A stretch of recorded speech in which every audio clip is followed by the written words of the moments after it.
yet, because normally I can speak to people. Like, she'll go right up to anybody, like, oh, I know you. Yeah. The sheer thought of speaking to her, I started to cry. I couldn't handle it because I felt so emotional about this piece of work that she'd made, and the thought of actually just that she had done this, and it was thrilling. It was thrilling to be starstruck, to have to be such a fan. It was thrilling. Oh, yeah. And so I just cried and told Rob and didn't ever speak to her.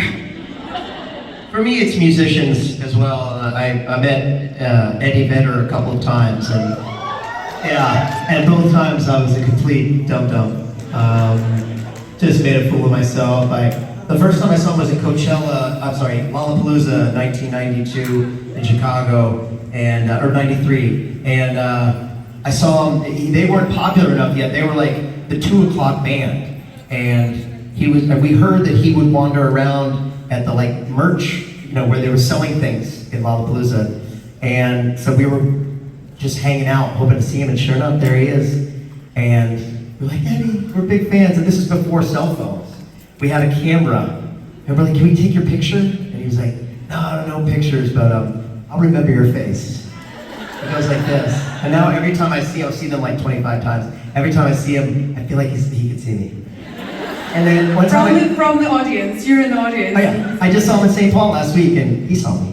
And then I had the pleasure of meeting him again many years later. He was on tour, solo tour, and I knew through a friend the person opening up for him. So we got to hang out in his green room after the show, and literally everybody peeled out, and it was like me, a woman I didn't know, Eddie, my friend, a couple other people, but just a few of us.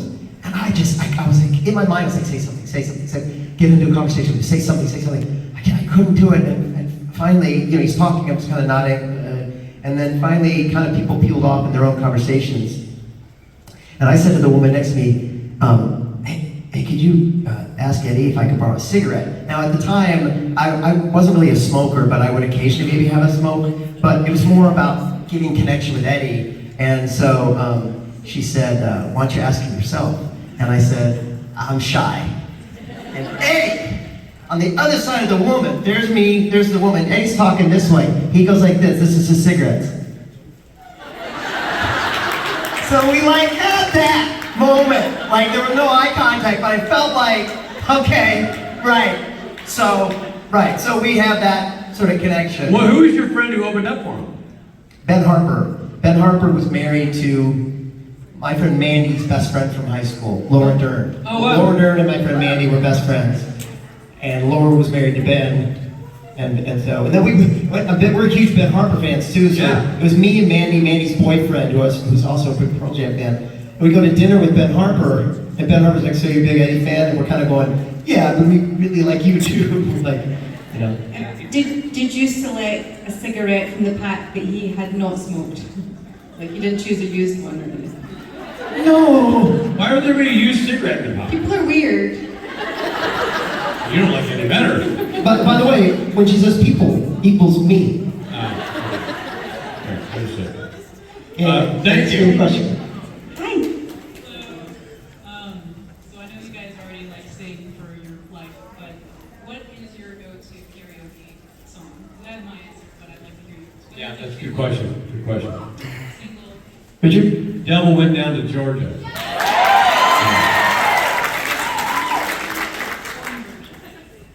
I didn't know there was a corn version, so I'm going to go with the God-fearing Charlie Daniels version. A little bit of anger. I don't know what corn's doing, but What the hell is corn?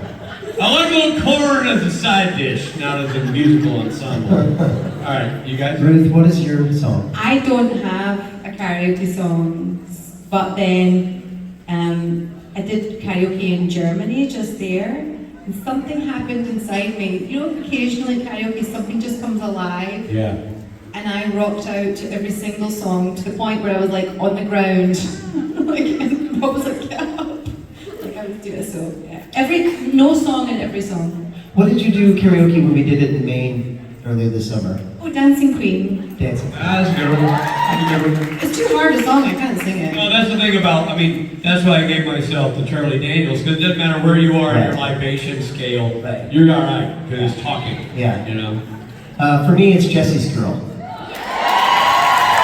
I like it. I like doing the solo and everything. It's super fun. What's yours? Okay, well, for a duo, my best friend, she knows she's in the audience, is Manor Muppet from the Muppets. Nice. But come to us and You Don't Mess with Jim by Jim Cross. Nice. Yeah. So, when I worked with Rick Springfield, were you excited? Very. And I thought maybe I'll come back that season and I'll get to work with Rick. But that never happened. That's okay when I say it, but when you say it. Oh, well, okay. Thank you. Sore point, but thank you. And Rick Springfield was my first concert. Yeah. What was your first concert? Donnie and Marie Osmond. In their baby? Yeah, I was 6. I was gonna say, were you young? Yeah, my parents took me, but I was a big fan of Donnie and Marie. Oh, Yeah, that was awesome. that's so cute. Do you want to know what my first concert was? What was your first one? Erasure. Oh! In the UK, were you there? That's awesome. Yeah, it was awesome. Auntie Clark. That's a fun one. It was.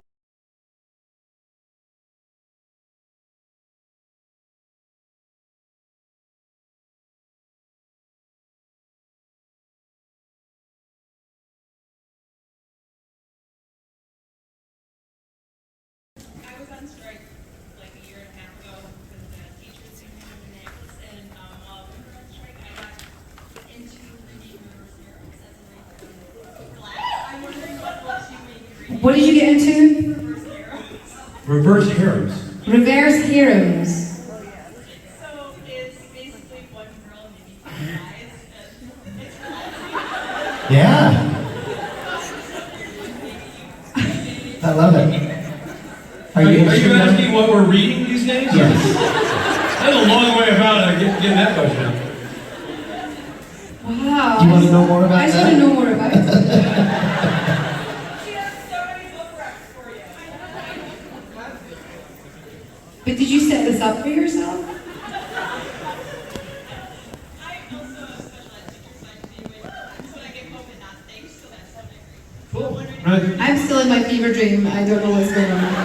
Right now I'm reading Bono's autobiography, which I'm a big U2 fan, so I'm actually listening to Bono read it on audiobook and then also reading it myself, which is fun because like in the book there are drawings and stuff, and when you hear him tell it, it almost takes on, like his Irish accent, it almost takes on a different flavor, so I like both of those, but I'm almost done with that. When I'm done with that, I've got a lot of things on the shelf, but yeah, I'm always reading something, but right now that's what it is.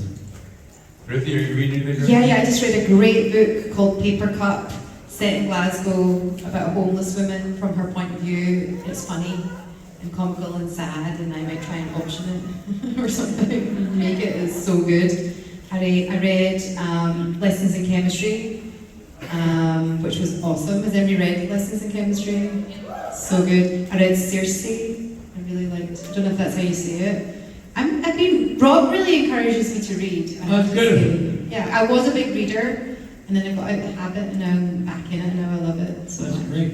yeah, I love books. What do I you wouldn't be here. I wouldn't be here if I hadn't read books. Ah, Literally wouldn't be in America. well, I'm living proof it can be done. Yeah. Not a big reader, no, but I'm currently reading Exodus by Leon Uris.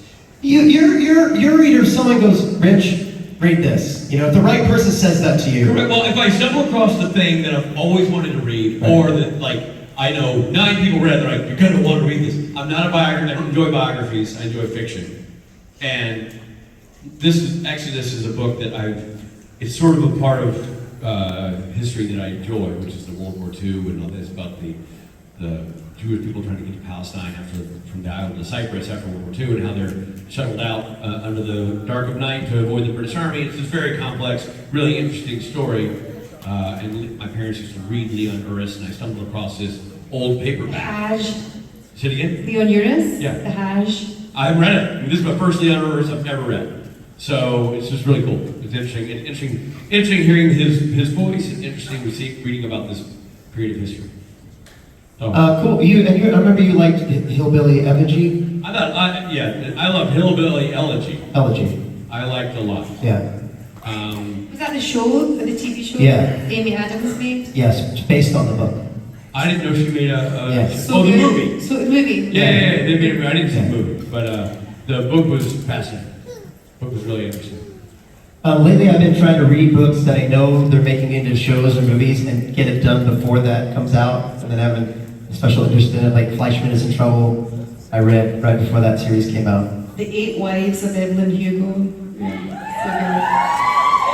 I should be in that somehow. I don't know how. Yeah. You're just bringing it back to the harem thing. aren't you? Yeah, I want to be in it. I just want to be in it. I want to have a harem. Is it harem or harem? We say hero. Harem. You say harem? There you say Lilo. You say Lilo. Call the whole thing off. Thank you Thank you very much. for your question. She's a black magic And she took a photo of my tush. She's a black magic woman and she got real drunk with Rich. Shawty was waiting at the door, real mad. That's a fact, just like it's a fact that she did play a witch. Which Speight that is. Hey.